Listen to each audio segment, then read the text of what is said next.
Imagine a time before calendars, before dates were circled in red, before clocks ticked on walls. In the hills of what is now Mizoram, people did not look at calendars. They looked at trees, they listened to rivers, they watched flowers bloom. And when red blossoms flamed across the hills, they knew something special had arrived. It was time for Chapchar Kut. Tonight in our segment, we bring you the story of a festival born from hardship, nearly lost to time, and reborn as one of the strongest symbols of Mizo identity and unity. Long before modern borders, Mizo ancestors lived between the Rune and Chiao rivers in what is now Chin state of Myanmar. Life revolved around shifting cultivation. Forests were cut, trees were left to dry, and between clearing and burning, there was a pause known locally as Chapchar or Len, a rare season of rest. The exact time when Chapchar Kut began is not clearly known.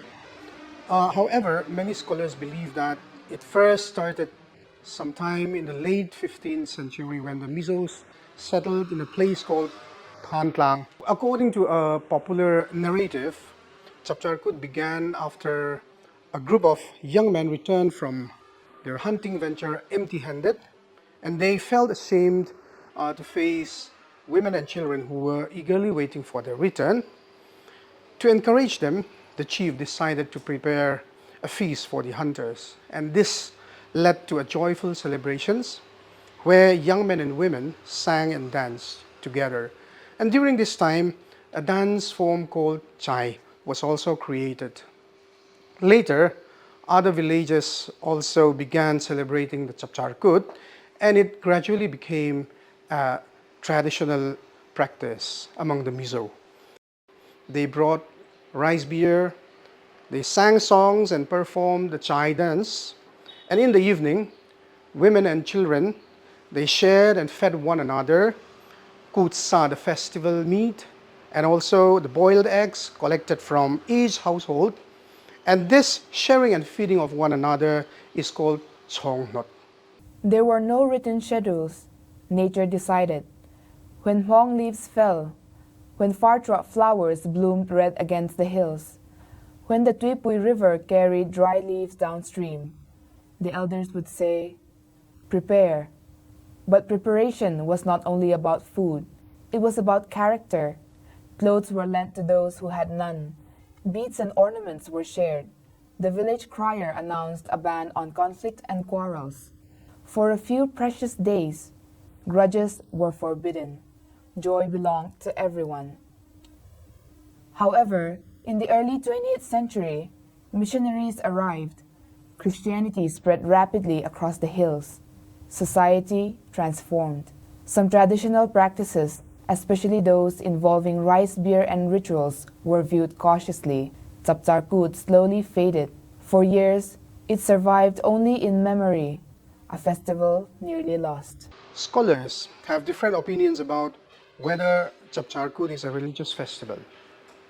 Some historians believe that it is closely connected to a traditional Mizo religion. Others say that it is mainly a social festival rather than a religious one. Even though Chapchar Kut and other Mizo festivals may not appear very religious, they are still linked to traditional religious practices. And in the past, Chapchar Kut was connected with a traditional ritual called Kongpuisiam. During the celebration, a traditional priest known as Sadot would chant prayers while a male pig of Vokpasut Ngak was killed. And people, both young and old, also drank rice beer in large amounts as part of the celebration. And when Christianity was introduced in the late 19th century in Mizoram and began to spread quickly among the Mizo people, traditional customs and practices were carefully examined. Christian values became the new standard for judging cultural activities.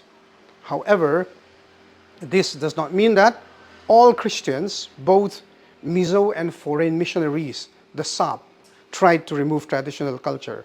One well-known Baptist missionary, Reverend F.J. Rapper, locally known as Pureya or Zomoyapa, who came to Mizoram sometime in 1932, supported the revival of Mizo cultural traditions. He believed that Chapchar Kut could be celebrated if it was organized in a way that was acceptable to Christians and the church. And as early as 1930, people in Lunglei requested the government to grant a one-day holiday to celebrate Chapchar Kut, but the request was not approved.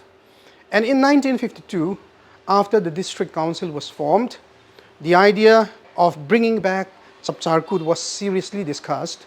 Puhrang Aya, one of the council members, he introduced a bill for celebrating Chapchar Kut.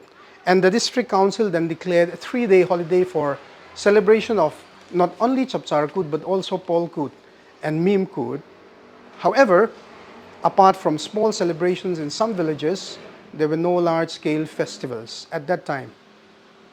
Again, in the early 1960s, a committee was formed to organize celebration of Chapchar Kut, and on the 9th of March 1960, it was celebrated at the Assam Rifles ground, Lamwal in Aizawl. The celebration continued every year until 1964. However, in the year 1965, the Chapchar Kut celebration was stalled because many church leaders opposed it. They were concerned about the excessive drinking of rice beer and the inclusion of traditional religious practices in the festival. And when Mizoram became a union territory in 1972, the Mizo Zirlaipol, the main Mizo student organization, and again Mr. Hrangaya proposed reviving Chapchar Kut. The festival was celebrated again on the 7th of March 1972 under the patronage of the government of Mizoram. Today, Chapchar Kut is a public holiday celebrated every March. Thousands gather in open grounds across Mizoram. Traditional dances take center stage. Bamboo poles clap rhythmically. Colorful puans shimmer in sunlight. Drums echo against the hills. Modern bands perform alongside cultural tropes. Fashion shows celebrate heritage textiles. It survived migration, religious change, political unrest, and generational debates. As the sun sets over the hills of Mizoram, dancers will link arms once again, just as their ancestors did. And perhaps, in a world that often feels divided, this reminds us of something beautifully simple. Chapchar Kut Chibai.